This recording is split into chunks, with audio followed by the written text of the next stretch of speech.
Hello, dear friends. I'm Professor Kakhaber Djakeli, and I'm delivering to you today marketing history of brands. This is very famous topic, and this topic I want to deliver in integrated marketing communications. This is second lesson in integrated marketing communications entitled as Marketing History of Brands. Really, this is magical word, brands, what they mean, why they are so important, and what is the origins of the name of the brand, and what kind of stages branding as a process had in history, and what kind of stages they have in future. So this is the question what should we answer today together with you, my dear friend. So first of all, this is very famous that the brand itself, the word brand itself, the title brand itself comes from North languages. So brand, their strange title, their strange meaning was full of violence on the house animals. Brand had meaning to burn the name of the master on the skin of the cattle, on the skin of different kind of house animals. And this was beginning of European or Western understanding of the brand. And branding, because master was all times proud, having great house animals, having great house cattle, and wanted to distinguish its own house animals from others. So the branding in Western meaning started from that kind of title, brand. So burning the name of the master on the skin of house animals. But I think myself that branding as a whole story started in Sumerian civilization, because they all times tried to distinguish their amphoras from amphoras of their neighbors. They started to distinguish themselves by unusual, interesting gods and unusual, interesting life. So Sumerians, they were really people of branding. After that, Egypt and old Greek civilization and Roman civilization, Persians and other many kind of nations, they really were in development of branding, but they were using, I think, different words to title this kind of great process. That's why we think that, so despite all kind of efforts done by Sumerians or Egyptian people, we should say that branding started and the process, the title came from Norse languages. And that means that really burning the name of master on the skin of house animals, this was beginning of the branding at all. So this was beginning of the title of brand, what we use today frequently. So accordingly, we should go to different stages of the branding, and I'm suggesting you quite interesting material what speaks about this unusual, interesting process for you and me, because all times I'm thinking that Brands are our secret advisors. So that means that they advise us what to do. I have my definition of brands. I think that brands are something what are not giving us possibility to waste our time, because all times they are our secret advisors. And when I go to supermarket, when I go to hypermarket or some kind of neighborhood store, all times I'm hurrying up to my job or to some kind of university to my students, and all times I'm thinking not to waste a lot of time, and I want to spend only 3 minutes to buy cheese, only 3 minutes to buy champagne, only 3 minutes to buy wine, only 3 minutes to buy good butter, only 3 minutes to buy juice, only 3 minutes to buy vegetables, and only 2 minutes to buy fruits. And how I can test myself? How can I do testing myself? Even I cannot taste them previously because I'm going to supermarkets and hypermarkets. So what I'm doing, I'm thinking about brands. So brands already 25, 45 years, they are in my brain, they are positioned in my brain, and immediately this positioning helps me not to waste my time, and directly I'm going to different kind of shelves. And for butter, I know that President butter is great butter. So for cheese, I know that Sulguni from Kabunia's farm is great Sulguni. This is Georgian cheese, wonderful, unusual, great cheese like mozzarella in Italy.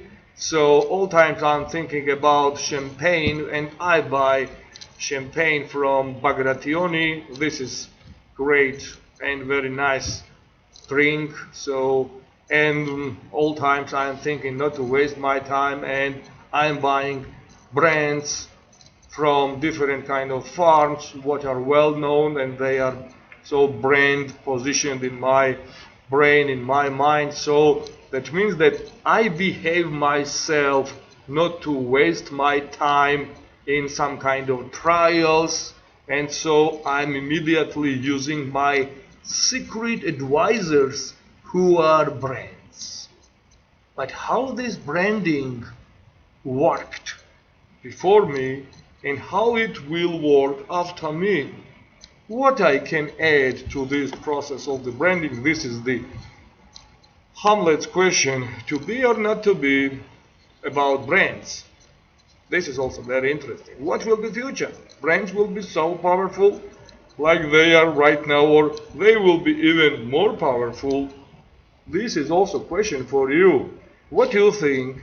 We will have enough time to go to some kind of markets and taste ourselves 155 or 255 different products and choose ourselves, or we will, despite all kind of things, believe to our secret advisors who can be brands in future. So I think if we continue to live in this kind of type of the model of the life, what is done by market economy, we will have not enough time to taste ourselves, to check ourselves different tastes, and we will believe to secret advisors, so we will not have enough time.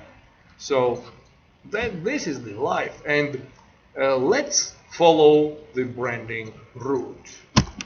First of all, I want to speak today about marketing history of branding, and this marketing history of branding is divided into 7 branding approaches. What are these approaches? The first one, please remember very well, this is economic approach, the brand as a part of the traditional marketing mix. The second approach, this is identify branding. This is identity approach, the brand as linked to corporate identity. This is second approach. The third approach, this is consumer-based approach, what consumers think, feel, and say about brands. The fourth approach, this is personality approach, the brand as a human-like character. The fifth, this is relational approach, the brand as a viable partner for you, for me. The sixth one, this is community approach, the brand as the part of the social interaction and community at all. The seventh approach, this is cultural approach, the brand as a part of the broader cultural fabric. Culture is the fabric at all. So let's imagine once again one of the great and very wonderful marketing tool, what is brand pyramid. In the first stage of this brand pyramid, in the bottom stage of this brand pyramid, we have salience. The salience means here brand awareness or identity of this brand and differentiation of this kind of features of the product or the service. If product or service has no differentiations from alternatives, this product cannot be branded at all. So deep, broad brand awareness is identified as a salience in the brand pyramid.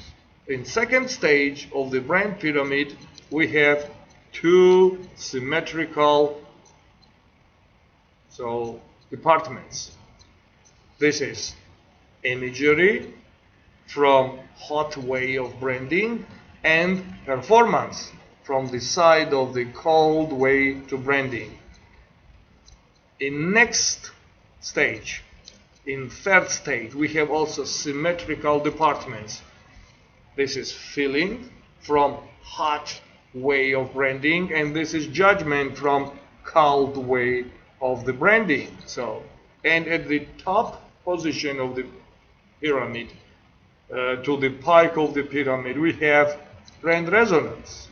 So this is very interesting. This pyramid is really very interesting and can be used by you to build brands, because this kind of stages and this kind of departments, what I retailed right now to you, they are brand building blocks.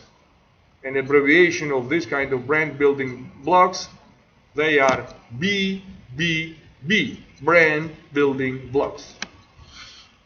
So we analyze different articles, different books. Many marketers also, they analyze different books, different articles from 1983 to 2016, and we decided to speak about marketing history of branding. First of all, how American Marketing Association, what has very nice abbreviation AMA, how they define branding, how they define brands, how they define brands at all. They say that brand is a name, term, sign, symbol, or design, or a combination of them which is intended to identify the goods or services of one seller or a group of sellers, and to differentiate them from those of competitors. So this is their idea. But my idea of this is that brands, they are not giving us to waste our time, because they are our secret advisors, and all times they follow us, and all times they whisper to our mind some information, where to go, what to buy, to what kind of shelf to get this kind of great thing, and what to deny, what to avoid, where to go. So this is in all kind of markets, in markets of products, in markets of services, in the market of political products and political services. I mean political marketing as well, together with other kind of markets and to other kind of marketings.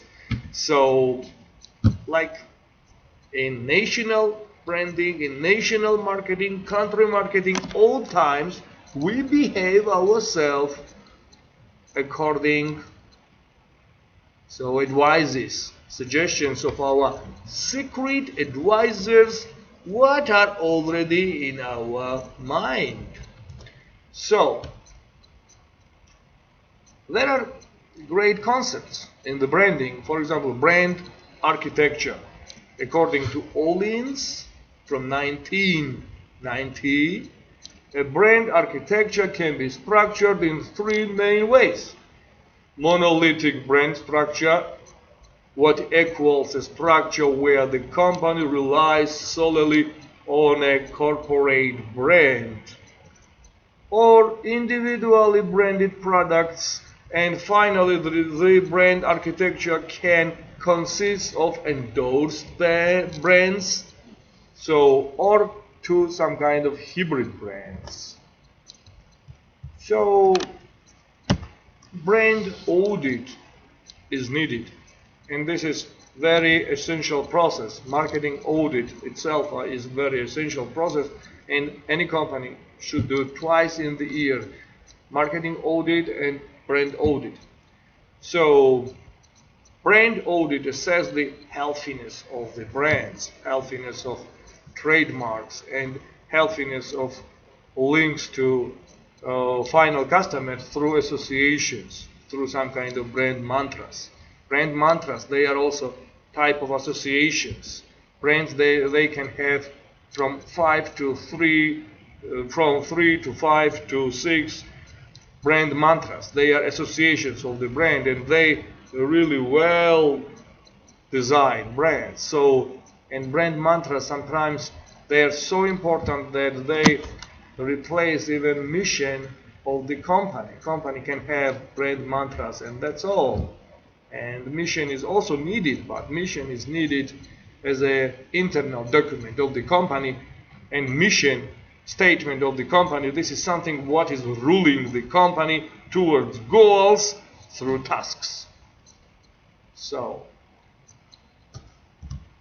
brand community, very interesting concept. A brand community is a social entity where consumers interact socially with a brand as the pivotal point of their interaction. Brand communities take place in internet-based settings, and also they take place in offline, so in social, some kind of groups, in social gathering of the people who are divided into tribes. And right now this is very popular to say that what kind of tribes follow to the brand. Some tribes are like regular trucks, regular warriors, regular soldiers. They are well trained, and they know what kind of new trademark to follow to make this kind of product brand in future. So this is the process of the branding today. Brand culture, it's very interesting. Brand culture is a term that has been increasingly used over the last few years. It sometimes refers to the organizational culture of the brand, and sometimes to the brand as part of the broader culture landscape. Brand equity, wonderful concept. Fundamentally, the goal for any brand manager is to endow product or services with brand equity. So brand equity defines the value of the brand and can refer to two understanding of the brand value, namely strategic subjective understanding, or brand equity as a financial objective expression of the value of the brand. Brand essence. Most academic brand management authors agree that every brand has an identity, and that every brand identity contains an essence. They speak about brand DNA. So the brand essence is most often an abstract idea or sentence summarizing what is the heart and soul and spirit of the brand.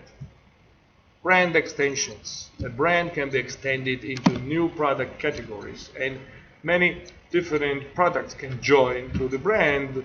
So, but this process has some limitations, and this was really greatly described by great marketers Dave J. Acker and Keller in 1990.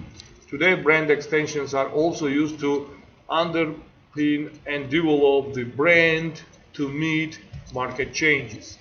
So this is a little new approach, means and says something about brand genealogy. You know that people have genealogy. Some aristocrats, they know their genealogy well. Some kind of people, they think about their ancestors. So the same we can say about brands. A genealogist goes back to history, uncovers family histories, and this same process we can find in the cultural model of the brands. And so this is also ancestors of the branding process. They play a great role in the branding. Brand icon brands, exclusive, elite, or valuable brands can claim icon status, which is considered the holy grail of brand management. An iconic brand holds reference that most people agree upon and obtains that status by playing an active role in contemporary culture. So icon brands, they are really influencing us. All times we think about icon brands and they are in our mind, they occupy great place in our mind, and they order sometimes us to behave ourselves in right way. We think that this is right way. Brand identity, once again, how we think about brands and what we think they are. Brand identity is a wonderful process. This is a set of associations the brand strategists seek to create or maintain. These are words of Acker, Professor Acker, and others. So others agree to his wonderful meaning of the brand. So brand image, this is also interesting. This is the perception of the brand by some kind of identities to the customers, and perception is really interesting process, and cognition is also very interesting process, and the attitude of the people to the brand, this is also very essential process. Brand loyalty, there are people, they are loyal to different brands and they follow different brands, and we should try to recruit new customers, then nursing and keeping existing ones. Brands are important vehicles when building consumer loyalty, as they provide recognizable fixed points in the shopping experience. Brand personality, this is something wonderful. Some people, they were thinking, especially Professor Keller and others, they were thinking that brand has human-like character, human-like personalities. That means that they are like humans. So this is brand personality. So brand portfolio, we understand how many brands we have, which can divide them into portfolios and manage them differently, because we cannot manage them together, because all of them, if they understand that they are different persons, they need different type of brand managers with wonderful skills, and this kind of differentiation of skills and differentiation of abilities. Brand positioning, it's like great idea. Brand positioning is based on the assumption that consumers have limited mind space in their brain for commercial messages, and that the most successful brands occupy most successful places in the mind of the consumers. This concept is established by great marketers Jack Trott and all rice. They are wonderful. They were wonderful to open this kind of positioning, wonderful statement in the marketing history of brands and marketing history of anything. So anything needs positioning. Brand relation, we understand that brands, they can be recognized through relationship approach, and this is very important, how we try to retain them and how we try to retain customers of one brand and not allow them to go to their rivals. Relationship approach is needed. Revitalization, brand revitalization is very essential approach right now. The brand may not have adapted to changes in the environment or to changes in consumer preferences.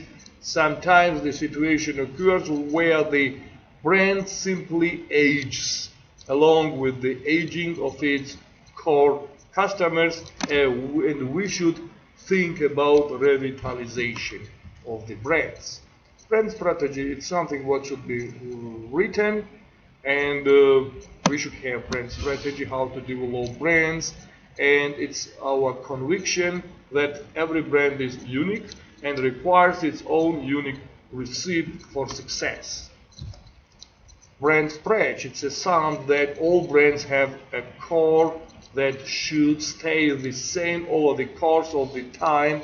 When a brand is extended into new product categories or joins co-branding ventures, its identity is stretched.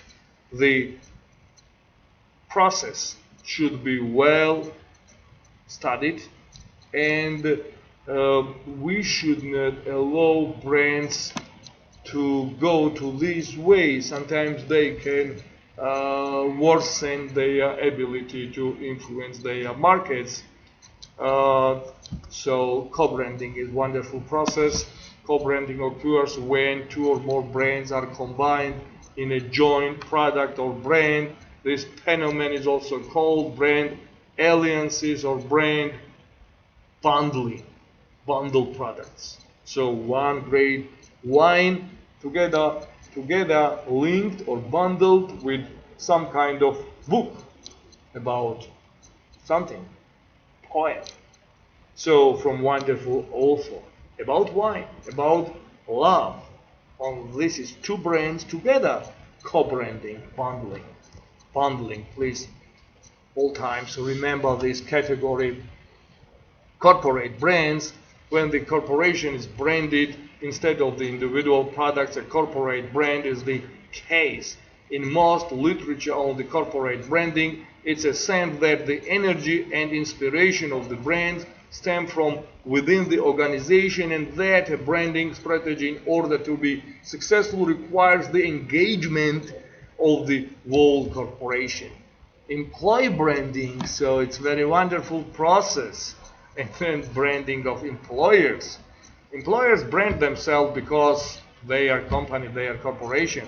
But employee branding, this is also one of the new tool in marketing. So through our employees, if we have great employees, we are proud and we make branding of our company. Employee branding is wonderful process, an interesting process. So living the brand is an end goal in the process of engaging employees in the branding process. Making employees live the brand means that employees incorporate and live brand values and thereby deliver the brand promises fully to consumers.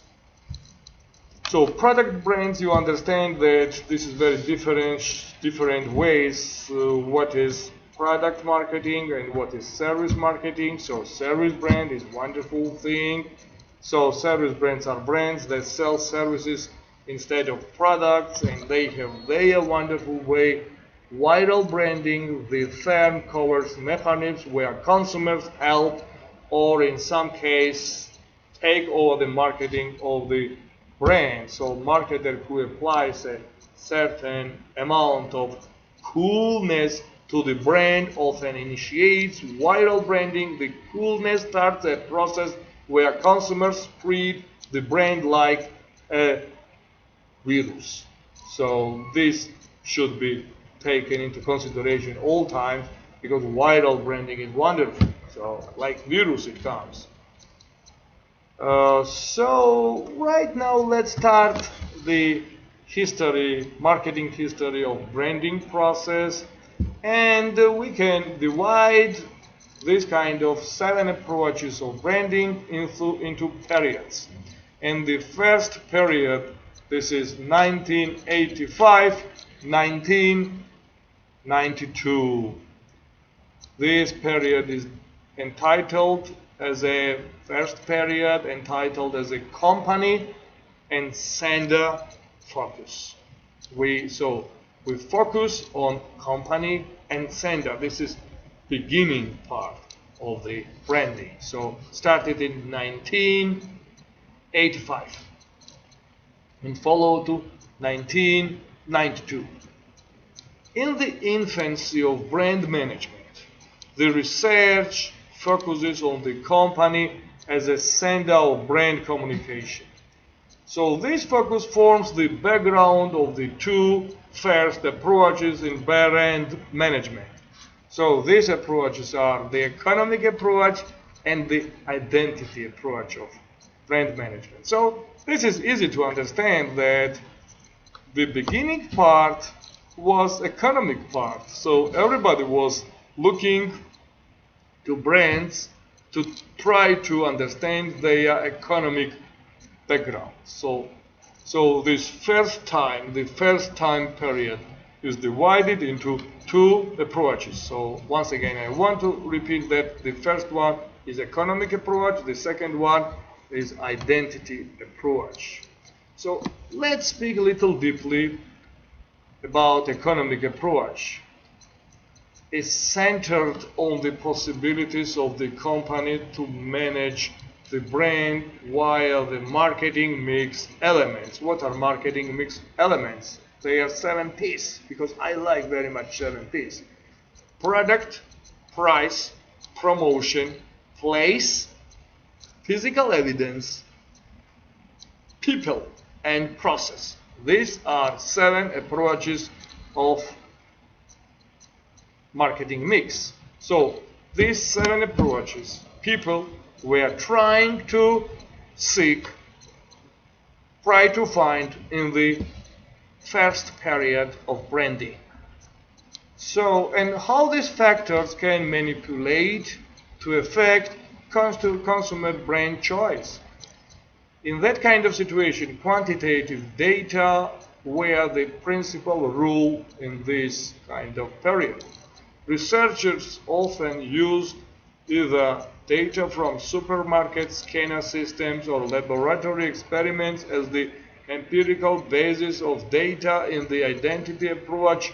This was second approach. So first was economic approach and identity approach was second. In identity approach, research was focused on how the identity of the company as a whole could shape a coherent brand message to final customers and communicate this brand message to final customers.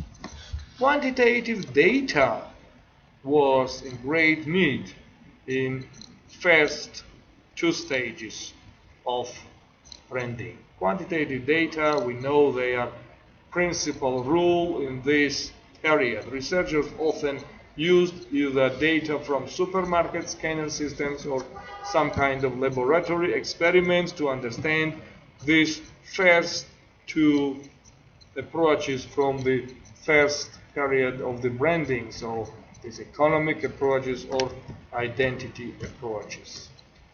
So let's go and speak about second stage, what is identity approach of the branding from first period of the branding. Identity approach, the brand as linked to corporate identity was wonderful. The economic approach was saying something about marketing mix, but identity approach was saying something about emotions, about feelings, And this was in great need, and marketers, professors, they understood the role of feeling to the brand. In the identity approach, research focused on how the identity of the company as a whole could express some kind of emotions and communicate to final customers. So the brand was linked to corporate identity in that period, and identity approach was very influential in that kind of period, and this was type of school of thought focused on corporate identity. So right now I'm going to say something about third stage of the brand management approaches, what is consumer-based approach. So this kind of third stage is already beginning part of the second period. So the second period is not only for consumer-based stage.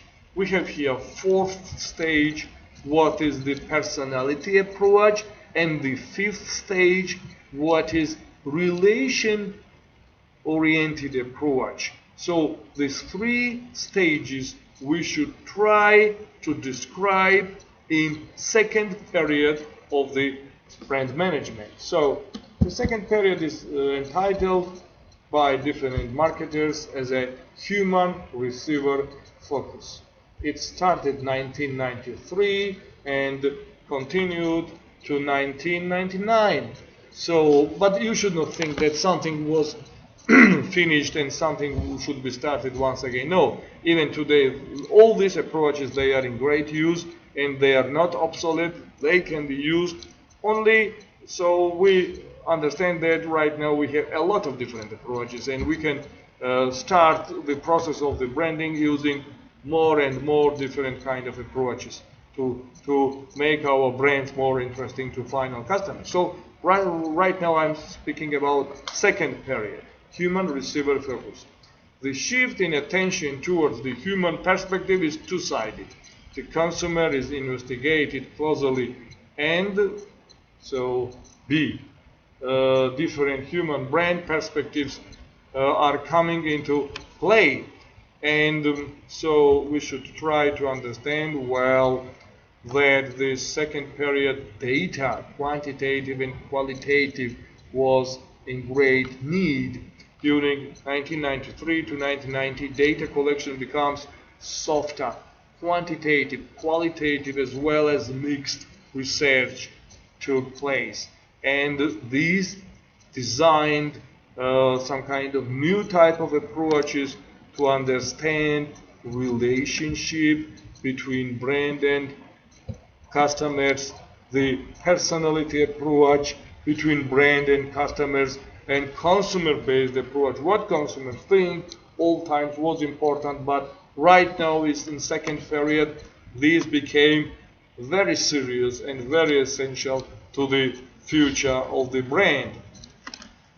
Right now we can say that the consumer-based approach in 1993 was started by Kevin Lane Keller, great marketer, founded a completely new way to brand management, and the brand was perceived as a cognitive construct in the mind of the consumer, and it's assumed that a strong brand holds strong, unique, and favorable associations in the mind of consumers.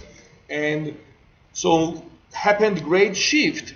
Consumer is owner of the brand. This was said. So this was said by people. So if brand was under ownership of corporations in the first period of the brand management, right now in the second period of the brand management, and the second period of the brand management is so well described by third part of the second period, what is consumer-based approach. in that kind of consumer-based approach, it was said that right now brands, they are under ownership of consumers. So under ownership of consumers, they should manage them. So the consumer is the owner of the brand in this kind of second period, but still an assumption of linear consumption and linear communication model applies. And here we use cognitive psychology, so knowledge-based psychology. So the next was the personality approach. This kind of already fourth stage in the second period of strategic brand management is entitled as personality approach. The brand already has human-like character. So another mountain top in brand management was established in 1997 when a research study into brand personality was published. This study shows that consumers have a tendency to endow brands with human-like personalities. It's the human brand perspective already, and brand has face, brand has some kind of smile, and is like has some kind of spirit, and so that's why this brand is loved by consumers, and so both sides are happy. Brand managers are happy and consumers are happy too. So the fifth period, what is relationship approach, the brand as a viable relationship partner, the idea of a dyadic relationship between brand and consumer profoundly changed the academic discipline of the brand management, and the notion of the brand being a viable relationship partner builds on the same human brand metaphor as the personality approach. This approach extended the dialogue-based approach to brand management, and finally we had phenomenological nature of the brand, and today we have this kind of phenomenological nature of the brand, because brand is in relationship with us, and through relationship approach, so brand is improving and increasing and growing and influential to our life and to our process of the life. So the second period is ended, and the third period of branding, the third period of brand management started in the very nice period, the year 2000 to current days. This third period is so extended. This third period is entitled as cultural and contextual focus, context focus. Two approaches can be identified in this period of the time: the community approach and the cultural approach. The community approach brings influences from anthropological consumption studies, social and cultural influences, and consumer empowerment processes. The cultural approach explores how brands are an inherent part of our culture and explains how playing an active role in mainstream culture can turn a brand into an icon. So right now we speak about iconic brands. Brand as an icon, this is already great gift to this kind of third period of brand management, and we understand how to make brands iconic and how to manage already iconic brands. So here we have once again the community approach, the brand as a pivotal point of social interaction. We have brand communities in that kind of period. Brand value is created in these communities where brand serves as the pivotal point of social interaction among consumers. This approach thus adds an understanding of the social context of consumption to the overall picture of the brand management. So that means that we are in the right way to the success if we know these kind of approaches. This community approach, once again, I want to tell you that this give some kind of autonomous character to the brands, and together with groups of customers this became more autonomy island. And which is the seventh stage. The seventh stage, this is final stage. So we live in this seventh stage until I develop, for example, or you develop this brand management stages. The seventh stage, how it was defined by a great marketer. So this is entitled as cultural approach. The brand as a part of the broader cultural fabric. So this is seventh stage from third period of the brand management. This last approach in the context is the cultural approach. Just like the community approach, the cultural approach emanates around the millennium. The brand is seen as a cultural artifact in this approach, giving life to both the fires, anti-branding discourse, and the theory about how to build and develop most iconic brands having great influence in the time. It borrows very nice things. The approach borrows from the scientific tradition of cultural studies and makes use of a wide variety of qualitative methods. So micro level and macro level studies, they show that culture is great ground to find very nice things and collect these kind of things into one big target to make brand to be very bright for different kind of types of use. Especially there are rational and irrational ways of branding of something, and there are also irrational basics of something, what is more close to culture, to improve brands, increase their influence, and sell them really well.